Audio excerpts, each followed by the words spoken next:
En effet, j'ai déjà produit une vidéo sur le personnage de Superior Spider-Man, datant du début de la chaîne Le Lore, mais j'ai toujours regretté d'avoir posté cette vidéo à cause du manque de qualité, mais surtout d'information. Il est donc temps de réellement vous produire une vidéo sur l'origine bien plus complète du Spider-Man le plus violent de l'univers Marvel, Superior Spider-Man. Bonjour à tous, bienvenue sur la chaîne Le Lore.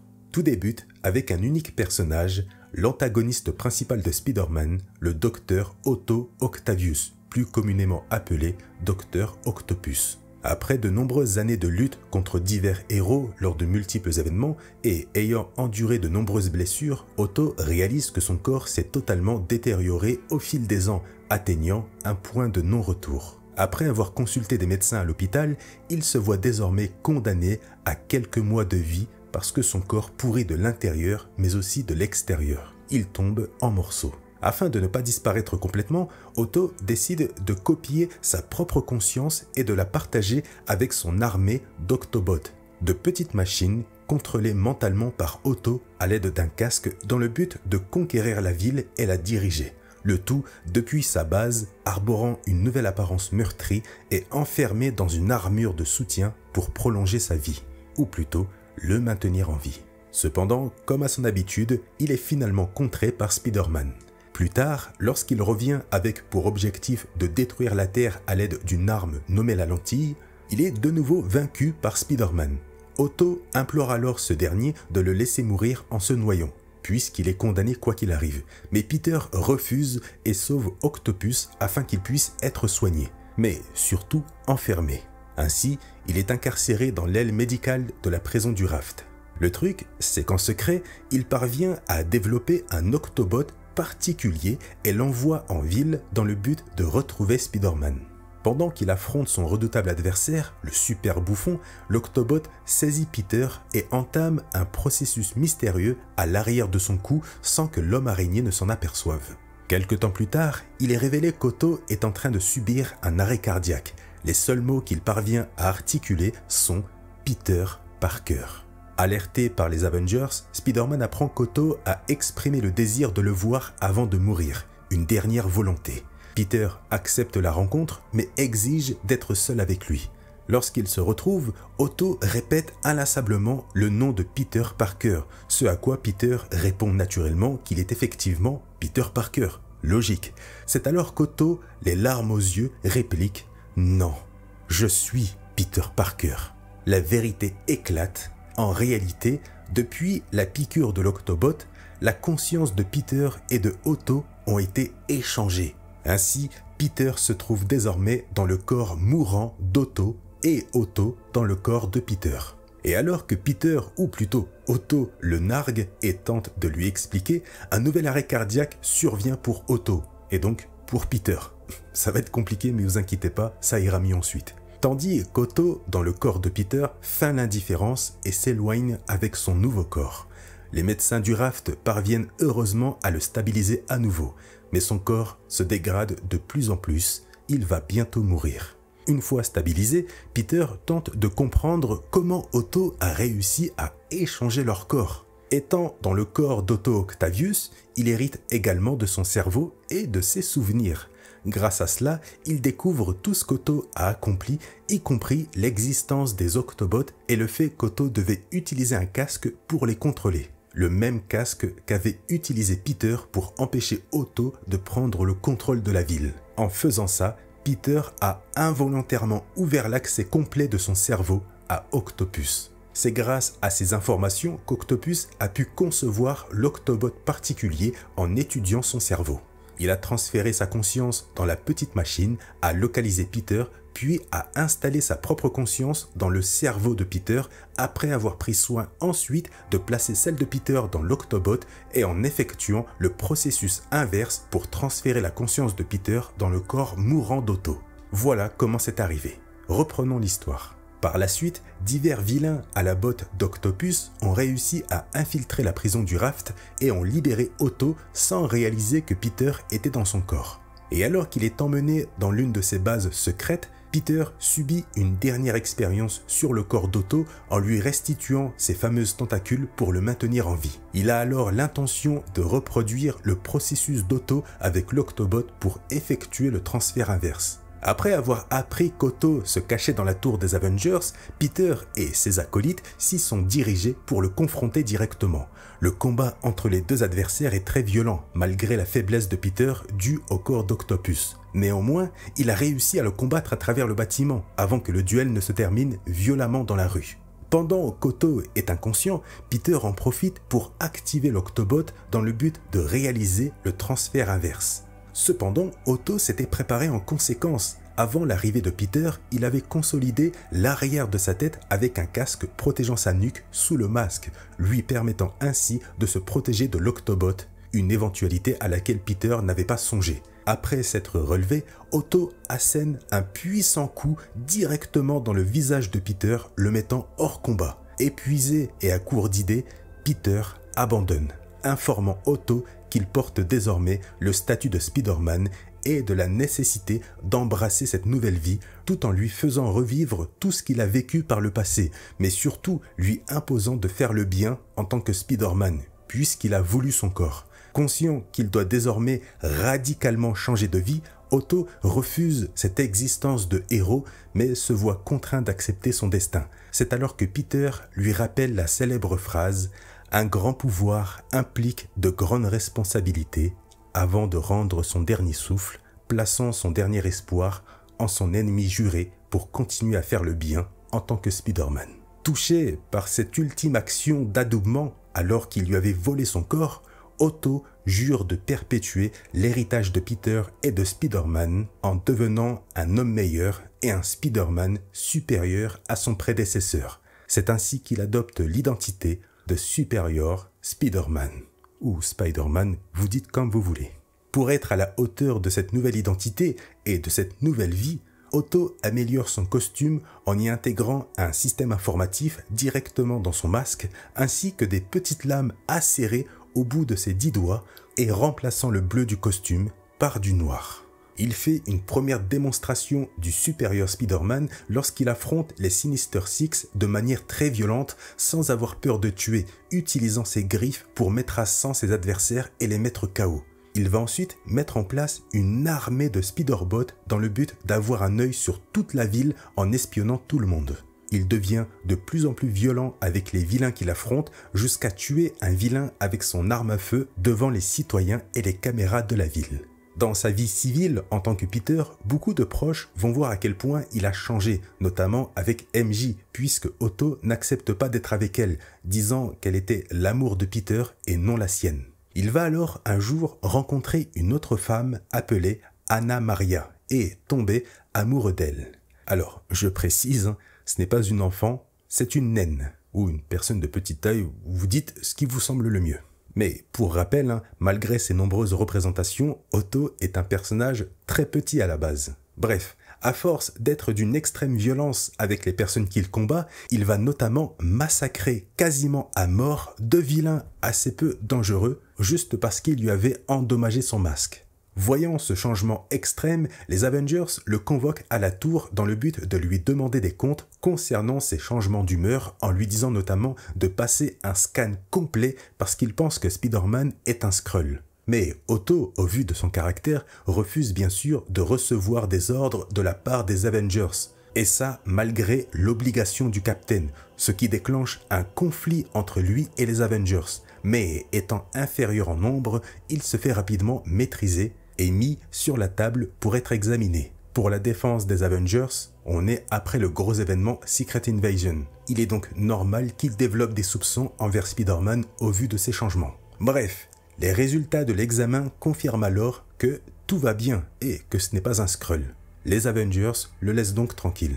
Plus tard, soupçonnant que quelque chose se passe dans son cerveau quand il est endormi, Otto passe de son côté un scan entier sur son cerveau et découvre que la conscience de Peter Parker est toujours là et qu'il peut communiquer avec lui, mais en plus de ça, Peter peut prendre partiellement le contrôle du corps de Otto, enfin de son ancien corps, mais bon, vous m'avez compris, lorsque Otto est inconscient, comme par exemple lorsqu'il est endormi. Dans le but de l'éliminer complètement de son cerveau, Otto, grâce à son équipement, se transpose dans son subconscient pour affronter la conscience de Peter. Une confrontation psychique de grande envergure s'engage alors entre The Amazing Spider-Man et The Superior Spider-Man. Plus jamais je prends cet accent, pardon. Mais peu à peu, Otto parvient à prendre l'ascendant de manière très violente sur Peter, évinçant ainsi complètement Parker de son esprit. Désormais débarrassé de toute emprise de Peter, Otto continue sa vie en tant que Spider-Man, assisté de ses Spider-Bots surveillant la ville de manière de plus en plus intrusive et punissant les criminels toujours avec la même violence. Sa vie semble parfaite, notamment avec sa nouvelle compagne Anna Maria.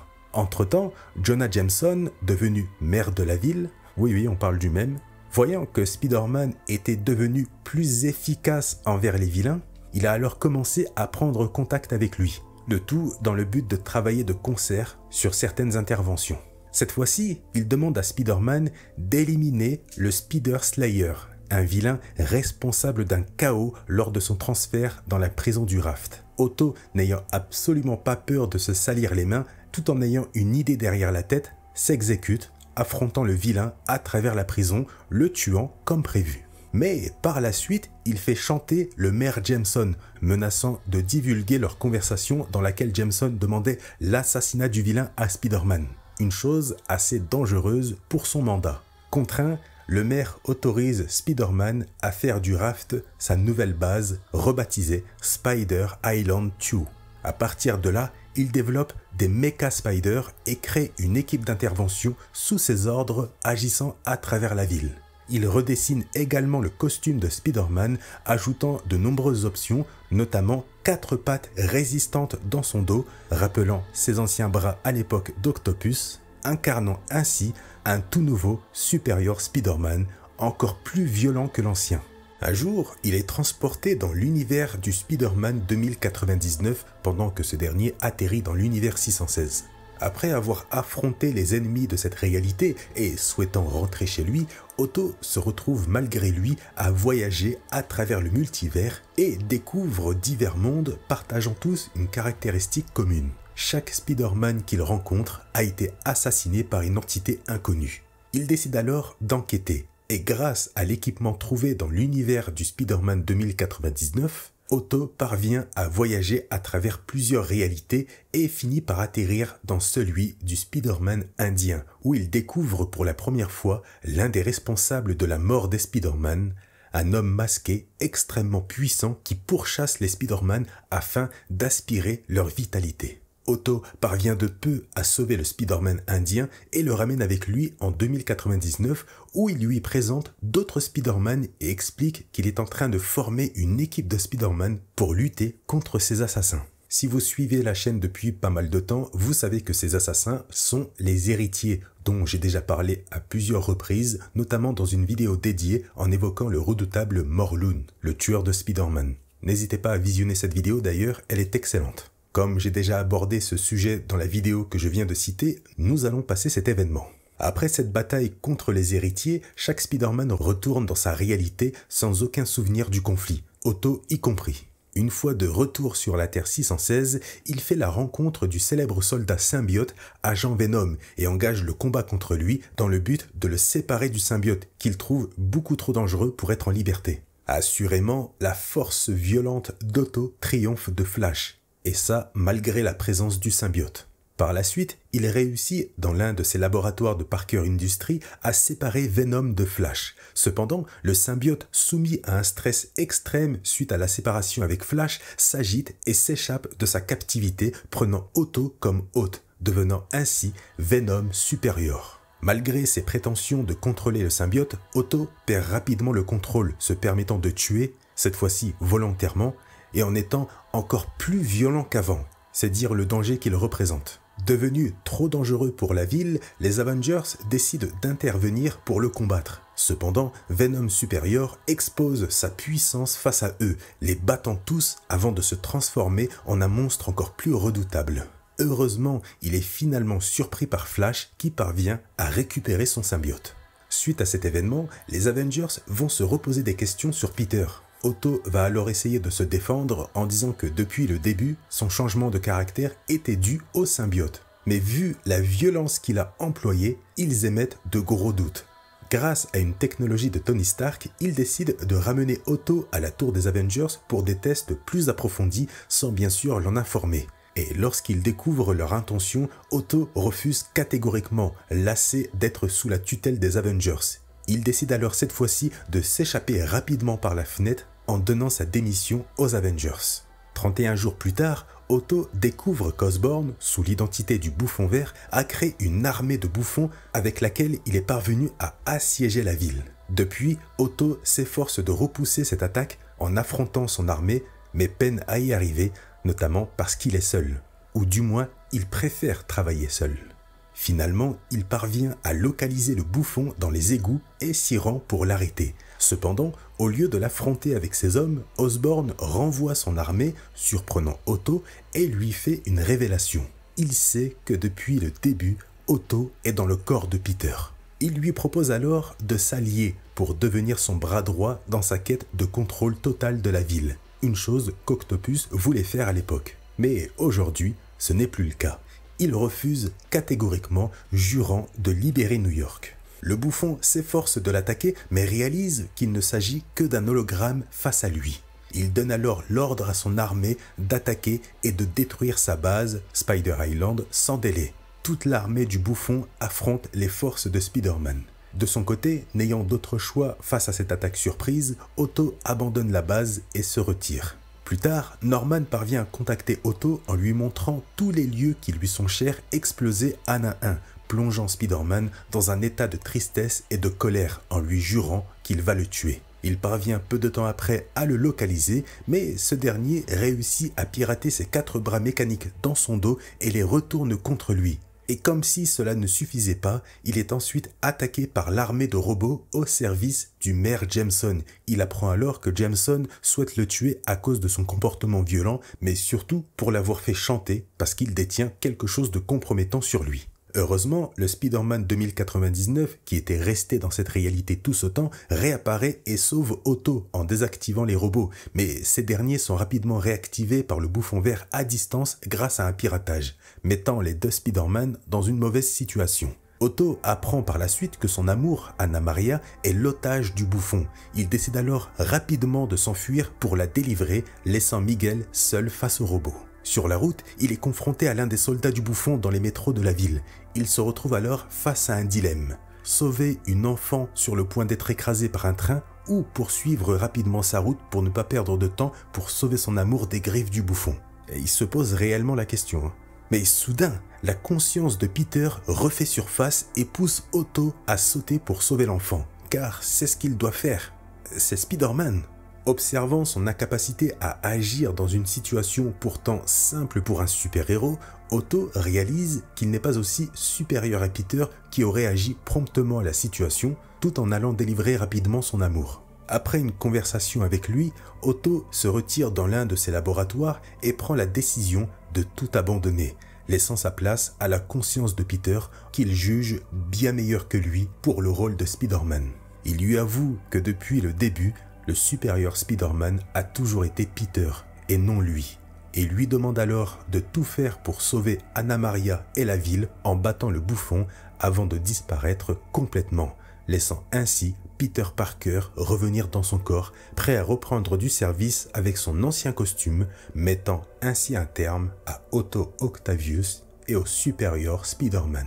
Cependant, l'histoire n'est pas tout à fait terminée, car lors de l'événement antérieur impliquant les héritiers, Otto avait copié sa conscience dans ses gantelets par précaution et avait fait en sorte de mettre en veille cette conscience pendant 100 jours grâce à la technologie de l'univers 2099. En gros, il avait fait ça parce qu'il avait appris qu'à un moment donné, il allait tout simplement mourir. Donc, bien après que Peter ait sauvé Anna Maria en battant le bouffon et la mort entre guillemets de Otto, sa conscience s'est automatiquement réveillée 100 jours plus tard comme prévu et s'est caché dans un robot travaillant aux côtés de Peter en attendant le bon moment pour prendre son corps.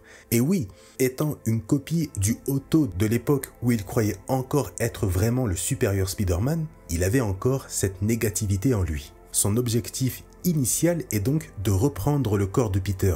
Mais il découvre via Peter que le Otto original a délibérément cédé sa place à Peter pour sauver Anna Maria et vaincre le bouffon.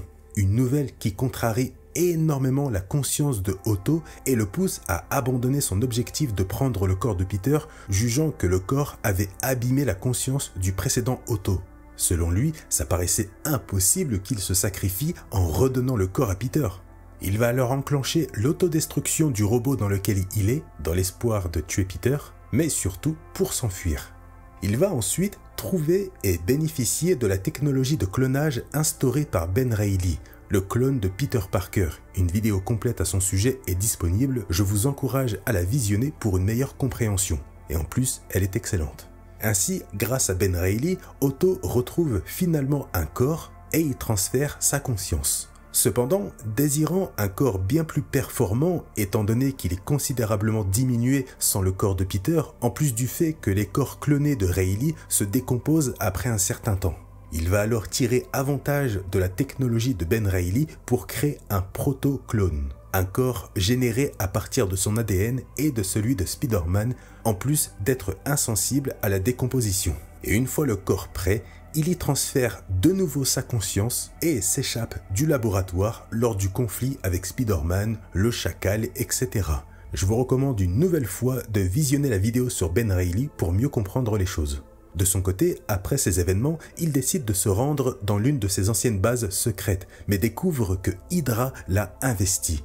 Profondément irrité par cette situation, il affronte aisément les forces de Hydra grâce à son nouveau corps et se retrouve face à Armin Zola. Ce dernier lui propose alors une association dans le seul but de détruire Parker Industries. N'ayant pas d'argent ni d'équipement sous la main, Otto voit cela comme une occasion et accepte temporairement cette proposition de s'allier avec eux.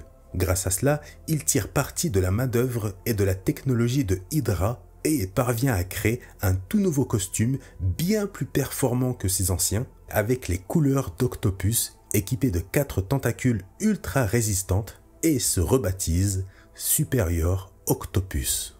C'était l'histoire du Superior Spider-Man. J'espère que cette nouvelle vidéo sur la chaîne Le Lore vous a plu. Je pense sans aucun doute qu'elle est beaucoup mieux que la première. N'oubliez pas, le petit like, ça récompense le travail fourni, c'est très important, ça développe les vidéos de la chaîne. Le commentaire pareil, donnez-moi votre avis, dites-moi ce que vous avez pensé de la vidéo et ce que vous pensez du personnage. Je ne pense pas faire de vidéo sur Superior Octopus, restons sur une masterclass. Sur ce, je vous laisse et je vous dis à une prochaine sur la chaîne Le Lore.